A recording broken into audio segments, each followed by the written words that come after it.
Bonjour à tous, bienvenue dans votre émission Exhortation. J'aimerais partager avec vous sur un thème merveilleux et important. Le ciel est une réalité.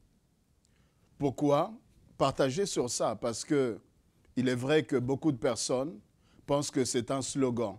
Ils pensent que c'est une phrase que les chrétiens ont l'habitude de dire. Jésus revient bientôt.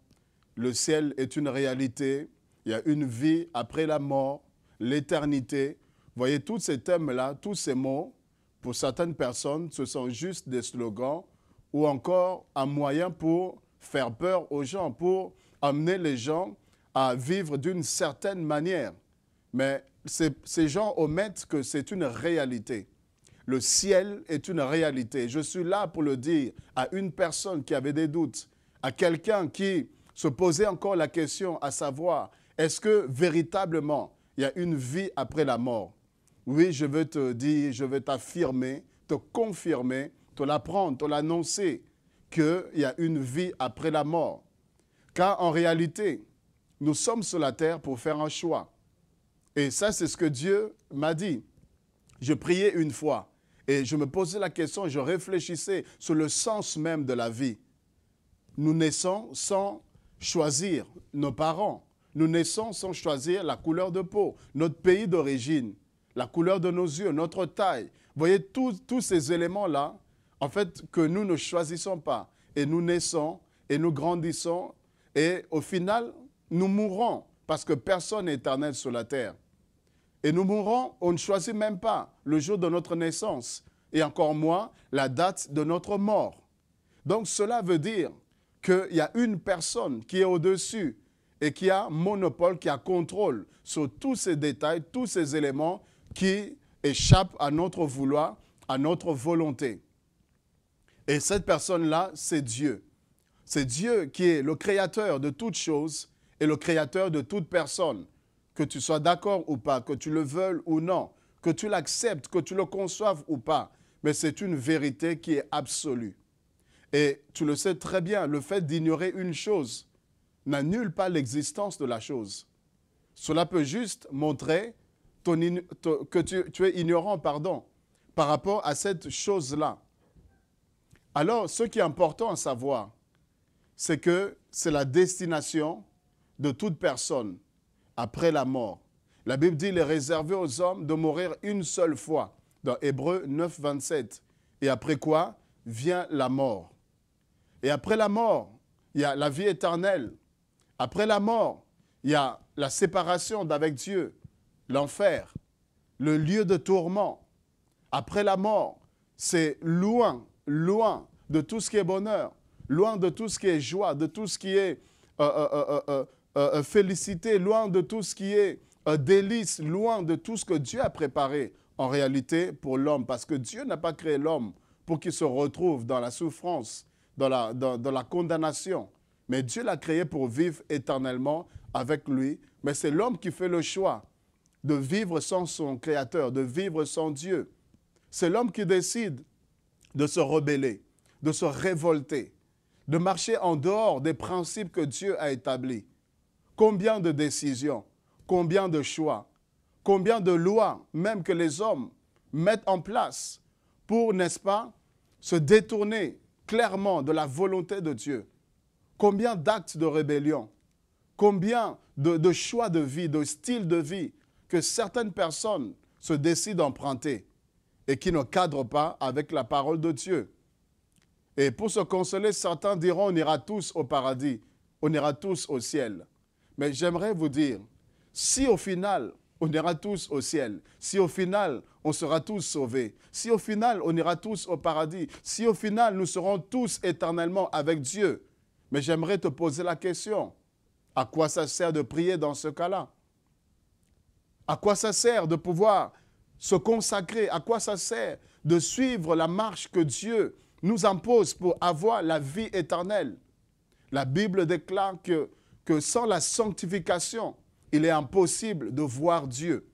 Vous voyez, c'est par une vie qui honore le Seigneur, une vie en harmonie avec les principes de Dieu, il n'y a que par cette voie que nous pouvons aller au ciel. Et bien évidemment, par la personne de Jésus-Christ de Nazareth. Parce qu'il dit dans Jean chapitre 14, au verset 6, il dit « Je suis le chemin, la vérité et je suis la vie. » Jésus est la porte des brebis. Il est le chemin qui nous mène vers l'éternité, vers la vie éternelle, l'éternité avec Dieu. En dehors de Jésus, il n'y a pas une autre solution. En dehors de Jésus, il n'y a pas une autre voie. Il n'y a pas une autre issue de secours. Il n'y a que Jésus, car la Bible nous dit dans Actes chapitre 4 au verset 12, même au verset 11, il est la pierre angulaire, la pierre principale de l'angle. Et au verset 12, il n'y a de salut en aucun autre nom. Ce n'est pas une religion qui sauve, ce n'est pas l'argent qui sauve quelqu'un. Ce n'est pas tes relations, ce ne sont pas tes connaissances qui peuvent te sauver. Mais nous sommes sauvés par la foi en Jésus-Christ de Nazareth. Car il est venu, sa mission même sur la terre était de pouvoir nous écarter, nous éloigner de la condamnation, nous sortir du poids qui pesait sur nous et qui faisait que nous étions candidats à l'enfer. On se dirigeait tout droit sans escale dans l'enfer. Mais Jésus est venu afin de détruire les œuvres du diable, de nous libérer de la puissance du péché, nous délivrer de la captivité et de nous transporter dans son royaume, de sorte que notre identité soit changée, de sorte que nous soyons enfants de Dieu et que nous soyons conscients de ce que Dieu est, c'est-à-dire Dieu est saint. Alors nous devons adopter le mode de vie de Dieu, c'est-à-dire la sainteté. Dieu est vérité.